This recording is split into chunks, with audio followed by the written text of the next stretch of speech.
أكيد مستغربين ليش سكبت تفاح المسبح، صح؟ قبل ما أقول لكم ليش، تعالوا شوفوا اليوم وين. ومعك جلسة مع عبد الله. تعالوا نشوف ايش معنا في الدور الأول. معكم أول ما تدخلوا مثل ما تشوفوا صالة، وهذا مثل ما تشوفوا مجلس جميل مع شاشة كبيرة، ومعاه حمام. ونشوف ما في الدور الثاني. تعالوا. وهذه غرفة نوم جميلة مثل ما تشوفوا. هذه اللي تشوفوها مراية كبيرة ما شاء الله، خلفها حمام. معاهن جلسة مع شاشة. وهذه غرفة الطعام. وهذا المجلس المغربي مع المسبح والجاكوزي. ايش قصتكم خلصنا؟ باقي الدور الثالث. تعالوا. غرفة نوم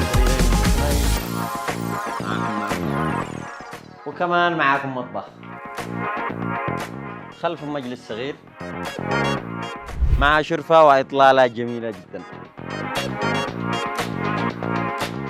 طبعا هذا الجمال كله في شاليه غروب، شارع الخمسين، العشاش، قرية ريد، المدينة الخضراء.